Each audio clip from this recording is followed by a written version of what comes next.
बात कर लेते हैं कार थेरेपी की। मान लो आप रास्ते में जा रहे हैं और आपके कोई को पैसेंजर, उसको बड़ी तेजी से हेडेक हो जाती है या माइग्रेन अटैक आ जाता है। तो ऐसे में उसको कैसे रिलीफ दें इमीडिएटली, कैसे उसके हेडेक में थोड़ा बहुत आराम दें। उसके लिए आपको क्या करना है, उसके इसे कहते हैं थेरेपेटिक पोजीशनिंग। थेरेपेटिक पोजीशनिंग क्या होता है? अभी आप देख रहे हैं मेरा सीट जो है ये लगभग 90 डिग्री एंगल पे, 90 डिग्री एंगल पे है। इसको इंक्लाइन करके 150 डिग्री एंगल, यानी कि उल्टी तरफ से देखें तो 30 डिग्री एंगल के हिसाब से इसको टिल्ट करना है। अब ये मैंने इंक्लाइन कर दिया, तो ये जो पोजीशन है, यानी कि नीचे से 30 डिग्री और ये 150 डिग्री पूरा है। और अगर ऐसे मैं लेट जाता हूं तो इससे जो हेडेक है वो धीरे धीरे कम हो जाएगा। हेडेक को ठीक करने के लिए, उस वक्त रिकवर करने के लिए it can play an important role. इसे कहते हैं थेरेपेटिक पोजीशनिंग। अब एक और सिनेरियो ले लेते हैं। मान लो कोई ऐसा पेशेंट है जिसको ब्रेथलेसनेस हो रहा है, यानी कि जिसका SpO2 बहुत ज्यादा तेजी से गिर रहा है, करीब 70 तक पहुंच गया, यानी कि उसको सांसों की तकलीफ हो रही है। तो ऐसे में क्या करेंगे, इसका ठीक अपोजिट करेंगे। अपोजिट क्या?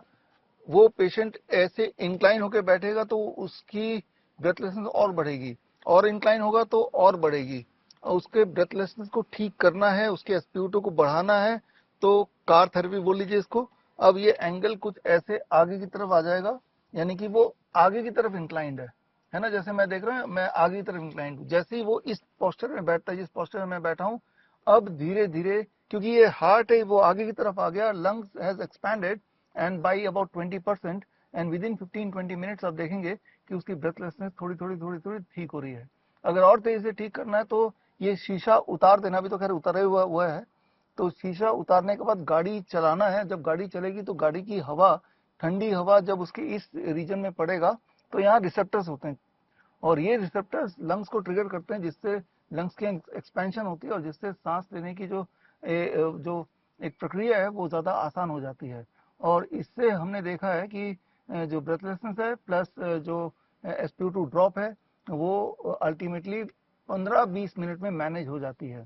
तो देखिए कि just by changing the posture, therapeutic positioning से आप इमरजेंसी हैंडल कर सकते हैं, जब तक कि आप उसको एक सही जगह पहुंचा ना दें। और ये सिर्फ हेडेक के कॉन्टेक्स्ट में नहीं है, ये सिर्फ ब्रेथलेसनेस के कॉन्टेक्स्ट में नहीं है। लगभग हर तरह के मेडिकल इमरजेंसी में सबसे पहला स्टेप है थेरेपेटिक पोजीशनिंग। कि अलग अलग मेडिकल इमरजेंसी में पहले तो पेशेंट की पोजीशनिंग को इस ढंग से करो ताकि ग्रेविटी का जो असर है उस असर को यूज करते हुए, या एंटी ग्रेविटी असर को यूज करते हुए हम पेशेंट को उस वक्त थोड़ा रिलीफ दे दें, या विक्टिम को रिलीफ दे दें। विक्टिम मतलब, मान लो कोई, आप जा रहे हैं, देख रहे हैं कोई एक्सीडेंट विक्टिम है और उसके हाथों में बहुत सारा चोट लग गया है, इंजरी हो गई है, ब्लीडिंग हो रही है, ब्लीडिंग रुक नहीं रही है। तो अब ब्लीडिंग को रोकना है, बिसाइड कि आप डायरेक्ट प्रेशर लगा के ब्लीडिंग को रोक सकते हैं, जो कि बड़ा इंपॉर्टेंट है। लेकिन उस वक्त उस ब्लीडिंग को रोकने के लिए इस हाथ को एंटी ग्रेविटी पोस्चर में रखना जरूरी होगा। अगर पैरों में इंजरी है और ब्लीडिंग नहीं रुक रही है तो पैरों को भी एंटी ग्रेविटी पोस्चर में रखना जरूरी है। और वो कैसे करेंगे, कार के अंदर रहते हुए, जब while you are shifting the patient, तो वो जरा एक बार देख लेते हैं। तो मान लीजिए जो विक्टिम है वो एक्सीडेंट विक्टिम है, रोड में पड़ा हुआ है और इस हाथ में बहुत सारा ब्लीडिंग हो रही है, जो ब्लीडिंग रुकी नहीं रही। हालांकि आपने डायरेक्ट प्रेशर लगा के उसको रोकने की कोशिश की, लेकिन जब ट्रांसपोर्ट कर रहे हैं तो उस पेशेंट को एंटी ग्रेविटी, मतलब उसका जो पोस्चर होगा, that is called therapeutic positioning, वो कुछ इस प्रकार होगा। आपने इसको खोला, ये जैसे मैंने खोल दिया, अब पेशेंट को आपने लिटा दिया, लिटा के ये वाला हाथ जहां पे इंजरी है, इस हाथ को आपने इसके ऊपर रख दिया, यानी कि हार्ट के लेवल के ऊपर जो इंजर्ड पार्ट है वो होना चाहिए। इससे जो ब्लड फ्लो है यहाँ पे थोड़ा कम हो जाएगा। जब प्रेशर कम होगा तो ब्लीडिंग की संभावना भी थोड़ी थोड़ी कम हो जाएगी। तो ये सिर्फ हाथ के लिए नहीं करना। मान लो उसके पैरों में इंजरी है और पैर, मान लो राइट पैर ही मैं बोलूँ अपना, बहुत ज्यादा इंजर्ड है, ब्लीडिंग हो रही है, तो राइट पैर को नीचे ना रख के हार्ट के लेवल के ऊपर रखने की कोशिश करनी है। और पैरों के केस में इसकी जरूरत नहीं है, तो पैर कुछ ऊपर की तरफ अगर ऐसा उसका रह पाए while you are transporting the patient, तो इससे उसके जो ब्लीडिंग है वो थोड़ा थोड़ा कम होने की होता हुआ आपको दिखेगा। तो खैर ये एक बहुत ही इंपॉर्टेंट सब्जेक्ट है, थेरेपेटिक पोजिशनिंग। लगभग 30 तरह के मेडिकल इमरजेंसीज में therapeutic positioning is the first step. जैसे ही पेशेंट या विक्टिम को इमरजेंसी आई, सबसे पहले बिना सोचे, चाहे वो हार्ट अटैक का केस हो, चाहे वो कार्डियक अरेस्ट का केस हो, चाहे वो अस्थमा अटैक का केस हो, कई सारे मेडिकल इमरजेंसीज जिसमें जैसे ही होता है तो लोग या तो घबरा जाते हैं या एम्बुलेंस बुलाते हैं। But the first step is with in the first 2-3 second, जैसे आपने रियलाइज किया, फॉर एग्जाम्पल एक इंसान फेंट हो गया तो कौन सी पोजिशनिंग होगी, उसको हीट स्ट्रोक आ गया तो कौन सी पोजिशनिंग होगी। और अक्सर ये देखा गया just by therapeutic positioning itself, सिर्फ ये एक चीज करने से ही पेशेंट को रिवाइव करना काफी होता है, उसके आगे कोई और इंटरवेंशन की नीड नहीं होती। और आगे अगर कोई और इंटरवेंशन की नीड होती भी है तो कई सारे इंटरवेंशन ऐसी हैं जो आप अपने इसी एरिया में, यानी कि जहां पे आपके पास लिमिटेड रिसोर्सेज हैं, थोड़े बहुत कपड़े पड़े होंगे, थोड़ा बहुत पानी पड़ा होगा, इससे ज्यादा रिसोर्स नहीं होंगे, तो with all the limited resources, with all the limited spaces, बड़े से बड़े दिखने वाले मेडिकल इमरजेंसीज को बड़े आसानी से आप ना केवल हैंडल कर सकते हैं, ना केवल पेशेंट को रिलीव कर सकते हैं, आपको हैरानी होगी, आप पेशेंट को फुल्ली रिकवर इस तरह से कर सकते हैं कि उसको आगे हॉस्पिटल या किसी इंटरवेंशन की जरूरत ही ना पड़े। फॉर एग्जाम्पल मैं अगर बोल दूं कि आपने देखा कोई पेशेंट को फिट्स पड़ा हुआ है, सीजर पड़ा हुआ है, तो लगभग अगर आप किसी को भी पूछेंगे तो वो बताएंगे कि अल्टीमेटली उसको हॉस्पिटल तक एडमिट होना पड़ता है 1-2 दिन, और आगे की जो साइड इफेक्ट्स होते हैं उसको झेलना पड़ता है, बहुत सारी दवाइयों पे रहता है, बहुत सारे टेस्ट हो जाते हैं। जबकि इसके भी पहला तो थेरेपेटिक पोजिशनिंग है, और उसके बाद फिर एक्यूप्रेशर के पॉइंट्स हैं, और साथ ही साथ आयुर्वेद के कुछ गुण हैं जो इंस्टेंटली उसको with all the limited resources apply कर सकते हैं विद इन फ्यू सेकेंड्स। ना केवल आप उस ऑनगोइंग सीजर को हॉल्ट कर सकते हैं, बल्कि उस सीजर की वजह से जो साइड इफेक्ट उसको होना था, जिसकी वजह से अक्सर हॉस्पिटल में एडमिट रहना पड़ता है, उससे भी आप उस पेशेंट का या उस विक्टिम का बचाव कर सकते हैं। तो इस तरह के लगभग 51 या 52 तरह के medical emergencies and pain conditions हैं जहां पे आपकी सिर्फ नॉलेज एक वैल्यूएबल टूल की तरह काम कर सकती उस वक्त जबकि उस विक्टिम को आपके हेल्प की सबसे ज्यादा जरूरत है। तो खैर, मैं यहाँ बात कर रहा हूँ हमारे नए training program, it is called help, handling emergencies, life support and pain, ये फुल फॉर्म है इसका। और ये 1 महीने का ऑनलाइन ट्रेनिंग प्रोग्राम है, हर हफ्ते आपको 2 घंटे मेरे साथ बिताने हैं, लेकिन साथ में 3 दिन का हैंड्स ऑन ट्रेनिंग भी है जो ऑनलाइन नहीं हो सकता, जो ऑफलाइन आके ही आपको मेरे डॉक्टर बीआरसी मेडिकल एकेडमी में आके 3 दिन मेरे साथ रहना पड़ेगा। तो ये doctor BRC medical academy Delhi से करीब 1-1.5 घंटे के डिस्टेंस पे है, हरियाणा में है, समलखा जगह का नाम है। और आप देख रहे हैं विजुअल में कि ये एक बहुत ही नेचर से करीब जगह है, और यहाँ पे ना केवल 3 दिन की ट्रेनिंग करेंगे, बल्कि आप ये रियलाइज करेंगे अगर बाय द वे आपको डायबिटीज, बीपी, शुगर, कुछ और भी दिक्कतें हैं, तो इस 3 दिन के प्रोग्राम का साइड बेनिफिट ये है कि वहाँ पे जो डाइट हम देंगे, completely chemical free natural DIP diet customise to the participants. आप अपना डायबिटीज ठीक करने नहीं आ रहे हैं, दैट आई नो, आप इस ट्रेनिंग पे आ रहे हैं, जब ट्रेनिंग पे आ ही गए, आप हमारे कैंपस में हैं ही, तो आपको हम उस तरह का डाइट रखेंगे ताकि 3 दिन में एक ड्यूल एडवांटेज हो, ना केवल आपको हैंड्स ऑन ट्रेनिंग, और इन सारी स्थितियों में जहाँ पे मेडिकल इमरजेंसी आपको हैंडल करना है और जहाँ पे आपको पेन मैनेजमेंट किसी को हैंडल करना है, और तब उसके लिए आपका जो प्रेजेंस ऑफ माइंड है, आपका जो कॉन्फिडेंस है, वो कैसे आएगा, जब आप हैंड्स ऑन ट्रेनिंग करेंगे। जिस प्रकार आप स्विमिंग की कितनी भी ऑनलाइन क्लास क्यों ना ले लें, अगर कभी एक्चुअली आपको स्विमिंग करना पड़े, पानी में कूदना पड़े, तो आपको कॉन्फिडेंस ही नहीं आएगा कि वो जो क्लास में मैंने थ्योरेटिकली लर्न किया था उससे मैं स्विम कर लूंगा, ना ही आप कर पाएंगे उसको। तो प्रैक्टिकली जिन्होंने स्विमिंग सीखा, स्विमिंग पूल में जाके वही जंप करके स्विमिंग कर सकता है जब जरूरत पड़े। ठीक उसी तरह से ये बात समझनी पड़ेगी। अक्सर कुछ दिनों से मैं देख रहा हूँ कई सारे इंक्वायरीज आ रही है कि मैं तो ऑनलाइन में आ जाऊंगा लेकिन 3 दिन हैंड्स ऑन ट्रेनिंग में मैं आ नहीं सकता। तो आप ऐसा कीजिए, ऑनलाइन का जो मेरा बैच है वो 10 जुलाई से शुरू हो रहा है, और ये बैच ज्वाइन कर लीजिए। और ऑफलाइन तो हमारा मेडिकल एकेडमी में जब भी आपको समय मिले, जुलाई में या अगस्त में या सितंबर में, 3 दिन के लिए आप टाइम स्पेयर करके आइए और हैंड्स ऑन ट्रेनिंग लीजिए। हैंड्स ऑन ट्रेनिंग के छोटे बैच होते हैं, 20 से 25 लोगों का एक बैच होता है, इससे अधिक नहीं, क्योंकि उतनी कैपेसिटी और इतने बहुत लोगों को हम हैंड्स ऑन एक साथ दे भी नहीं सकते। क्योंकि वो 1 बाय 1 सिखाना पड़ता है। फॉर एग्जाम्पल सोच के देखिए कि एक छोटे बच्चे अनजाने में कोई कॉइन, जो भी चीज मिलता है मुंह में डालते हैं, और कॉइन अगर गले में अटक जाए गलती से, तो 4 से 6 मिनट के अंदर अगर वो कॉइन आपने निकाला नहीं, तो फिर वो बच्चा जिंदा नहीं बचेगा। अब आप सोच के देखिए इस सिनेरियो में कौन काम आएगा? वो इमरजेंसी में क्या वो एम्बुलेंस काम आएगा? क्या वो डॉक्टर काम आएगा? यहाँ आपकी प्रेजेंस ऑफ माइंड काम आएगा, यहाँ पे एंटी ग्रेविटी मेथड काम आएगा। और ये एंटी ग्रेविटी मेथड क्या है और इसकी मदद से कैसे हम उस छोटे से कॉइन को एक्सट्रैक्ट कर सकें उसके मुंह से, चाहे वो छोटा बच्चा हो चाहे वो बड़ा इंसान हो। इसकी प्रैक्टिकल ट्रेनिंग जिसमें टूल्स हैं, टेक्निक्स हैं, जो आपको सीखना पड़ेगा, और वो सीखेंगे तो ही आप रियल सिनेरियो में ये कर पाएंगे।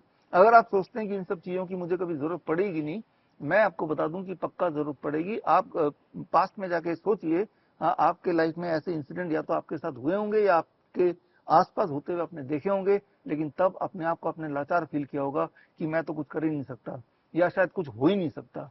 एक ही तरीका है कि हॉस्पिटल ले जाओ। लेकिन अक्सर ये देखा गया है कि मान लो किसी को ऑनगोइंग हार्ट अटैक है, और जब तक हॉस्पिटल लेके जा रहे हैं तब तक वो जिंदा बचेगा कि नहीं कुछ नहीं पता, क्योंकि जो गोल्डन आवर होता है, पहले कुछ मिनट होते हैं, वही बहुत महत्वपूर्ण होते हैं। उस गोल्डन आवर को आपने वेस्ट कर दिया। आपने क्या आपने एम्बुलेंस को फोन किया, वो अपने टाइम पे आएगा और आके लेके जाएगा। और जाने के बाद भी, हॉस्पिटल में जाने के बाद, ट्रुथ तो यही है कि जो ड्रग वाला इंटरवेंशन होता है वो अक्सर फेल हो जाता है, मेजरली फेल हो जाता है।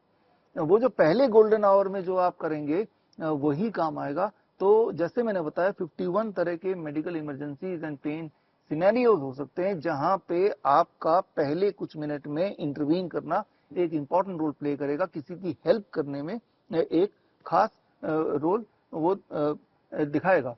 तो खैर, मैं उम्मीद करता हूं कि ये जो हेल्प का ट्रेनिंग प्रोग्राम है आप ज्वाइन करेंगे। अगर ये ज्वाइन करना चाहते हैं तो आप www.bishrup.com/help में जाके अपना नाम रजिस्टर कर सकते हैं। किसी भी बैच में ज्वाइन कर सकते हैं, चाहे ऑनलाइन वाले बैच में ज्वाइन कीजिए, और अपने कन्वीनियंस से किसी भी 3 दिन का हमारा ऑफलाइन का जो हैंड्स ऑन ट्रेनिंग है उसमें आके ज्वाइन कर सकते हैं। और जब ज्वाइन करेंगे तो उसके बाद आपको सर्टिफिकेशन मिलेगा पास आउट होने के बाद श्रीधर यूनिवर्सिटी से, और एक खास आई कार्ड मिलेगा हेल्प इमरजेंसी प्रैक्टिशनर का from doctor BRC medical academy. और अगर खास तौर पे अगर आप क्लिनिशियन हैं, आप कोई डॉक्टर हैं, आप कोई हेल्थ कोच हैं, या फिर आप डाइटिशियन हैं, तो आपके लिए ये जानना जरूरी है। बिकॉज कोई भी अगर इमरजेंसी सिचुएशन आती है और अगर आप हेल्थ के फील्ड में हैं, तो आसपास के लोग ये एक्सपेक्ट करेंगे कि आपको कुछ ना कुछ आता है, आप कोई ना कोई इंटरवेंशन जरूर करेंगे। ऐसे वक्त में अगर आप भी उतने लाचार दिखेंगे जितने की बाकी सब लोग, तो ये आपके प्रोफेशन के लिए भी अच्छा नहीं है, वैसे भी ह्यूमैनिटी के लिए अच्छा नहीं है। तो जितनी तरह के इंटरवेंशन आपको पता है, जितनी तरह के एजुकेशन आपको पता है, चाहे वो मैथ्स हो चाहे फिजिक्स हो, मुझे लगता है कि हमारे जीवन में सबसे इंपॉर्टेंट है इंसान की जिंदगी बचाना, इंसान की हेल्प तब करना जब उसको आपकी हेल्प की सबसे ज्यादा जरूरत है। तो अभी मैंने आपको 4 सिनेरियोज बताए, चाहे वो हेडेक का पेन का सिनेरियो हो, चाहे वो ब्रेथलेसनेस का सिनेरियो हो, चाहे वो हाथ की इंजरी हो, चाहे वो पैर की इंजरी हो, ब्लीडिंग की सिनेरियो हो। और ये छोटी सी नॉलेज है कि भाई हार्ट के लेवल के ऊपर रखने से क्या होता है। सिमिलरली हार्ट के लोकेशन के हिसाब से अलग अलग मेडिकल सिनेरियोज में हम अपने बॉडी को जब पोजिशनिंग करते हैं, जिसे थेरेपेटिक पोजिशनिंग कहते हैं मेडिकल भाषा में, तो उस इंसान के सर्वाइव करने के, रिवाइव करने के चांसेस और बढ़ जाते हैं, और उसके जो सिम्टम्स हैं, जो उसके डिस्कम्फर्ट्स हैं, इमीडिएटली वो ठीक होने लगते हैं। तो खैर, इसी तरह के आप देखेंगे कई सारे इंटरवेंशन हैं। Step 1 therapeutic positioning, step 2 pressure points, step 3 Ayurveda panchakarma, step 4 फिर उसके आगे और कोई अगर फिजिकल थेरेपीज हैं उसको इन्वॉल्व करना। और आप देखेंगे जब ये चारों स्टेप करेंगे, 1 बाय 1 करेंगे, तो कुछ मिनट के अंदर पेशेंट रिवाइव होके, अक्सर तो देखा हमने, वो खड़ा भी हो जाता है, नॉर्मल भी हो जाता है। क्योंकि अचानक हुई बात, जैसे सीजर अचानक हो गया, हार्ट अटैक या एंजाइना पेन अचानक हो गया, या स्ट्रोक किसी पेशेंट को आ गया और स्ट्रोक से वो पैरालाइज्ड हो गया आपके आंखों के सामने। अब जितना डिले करेंगे उतना उस पेशेंट का जो डैमेज हुआ है वो डैमेज उतना इरिवर्सिबल होता चला जाएगा। इसका मतलब ये है कि बाय द वे, जब तक ये आपका इंटेंशन भी है हॉस्पिटल ले जाना, लेकिन वो भी एक टाइम कंज्यूमिंग काम है। जब तक आप ले जाएंगे तब तक क्यों ना हम उसको एक ऐसा माहौल दें, क्यों ना एक ऐसा इंटरवेंशन करें जिससे उसके बॉडी का डैमेज कम से कम हो जाए। तो इस लिहाज से अगर आप देखें तो मुझे लगता है कि श्योरली आप भी मानेंगे कि इससे बढ़िया एजुकेशन नहीं हो सकती, बल्कि मुझे तो लगता है कि चाहे किसी भी प्रकार की एजुकेशन आपने जिंदगी में ली हो या नहीं ली हो, ये हेल्थ की ट्रेनिंग जो कि दुनिया का पहला इंटीग्रेटेड मेडिसिन इन इमरजेंसी है, क्योंकि आपने अभी तक इंटीग्रेटेड मेडिसिन का कॉन्सेप्ट पिछले 10 सालों से पूरे दुनिया में आया है। हमारे भी हॉस्पिटल इंटीग्रेटेड मेडिसिन पे ही काम करते हैं, लेकिन इंटीग्रेटेड मेडिसिन इन इमरजेंसी ये कॉन्सेप्ट पहली बार आप देखने जा रहे हैं, जहां अलग अलग पद्धति का बेस्ट एक पर्टिकुलर सीक्वेंस में करके एक खास आउटकम लाना मकसद है। क्योंकि हम इस फील्ड में काफी समय से हैं और जो लोग मुझे पहले से जानते हैं, आपको ये पता है कि वो जो कोरोना काल का टाइम था, जिसे कोरोना काल बोलते हैं, डर के छुप के घर में बैठे हुए थे, तब से हमने अपना इमरजेंसी हेल्पलाइन नंबर चालू किया, जो आज तक चालू है। It had been already more than 6 year जब से ये चालू है, 5-6 साल। और इसीलिए हम इमरजेंसी हर तरह के 24 घंटे जो चलता है, इमरजेंसी हेल्पलाइन हमारा 24 आवर्स चलता है। और तब से लेकर अभी तक का एक्सपीरियंस हमने देखा है कि बड़े दिखने वाले इमरजेंसी जिन लोगों के पास हमारा इमरजेंसी हेल्पलाइन है, जब वो फोन करते हैं तो, और जब हम उनको यही वाले साइंटिफिकली एविडेंस बेस्ड उनको सारे टेक्निक्स बताते हैं, तो वो उससे उनका रिवाइव कितनी फास्ट होता है। And for most of the people उनको दोबारा किसी और इंटरवेंशन की आवश्यकता होती ही नहीं। तो ये बहुत ज्यादा जरूरी है, especially for our doctor BRC clinic at the rate home के जो क्लिनिशियंस हैं। तो जो हमारे स्टूडेंट्स हैं जिन्होंने मेरे बाकी ट्रेनिंग लिया है, या doctor BRC eight the rate clinic at the rate home के जो क्लिनिशियंस हैं, अगर आप इनमें से हैं तो आपके लिए खास डिस्काउंट है। उसके लिए कूपन कोड आप देख ही रहे हैं। ये कूपन कोड जब आप लॉगिन करेंगे अपने ईमेल आईडी से, तो आपको खास डिस्काउंट मिलेगा। बट ये जो डिस्काउंट है that is still only 30th of this month, 30th of June तक ही है, उसके बाद डिस्काउंट वैलिड नहीं है। और एक और बेनिफिट है, अगर आप 30 जून से पहले रजिस्टर करेंगे, ये बेनिफिट सभी के लिए है, तो आपको एक एडिशनल ट्रेनिंग सर्टिफिकेट मिलेगा। ये आयुष मंत्रालय से मिलेगा, ये योगा सर्टिफिकेशन है जैसा आप स्क्रीन पे देख रहे हैं। लेकिन इसके लिए अलग से आपको 36 आवर्स का ऑनलाइन ट्रेनिंग लेना पड़ेगा और आयुष मंत्रालय से सर्टिफिकेट मिल जाएगा। ये एडिशनल बेनिफिट है अगर आप 30 जून से पहले ही हमारे हेल्प कोर्स में रजिस्टर करते हैं तो फिलहाल मैं आपको मिलूंगा in the help course. All the best, thank you, जय हिंद। बड़ी से बड़ी बीमारी का आसान से आसान इलाज घर बैठे ही हो सकता है। अधिक जानकारी के लिए कांटेक्ट करें nearest doctor BRC clinic at the rate home.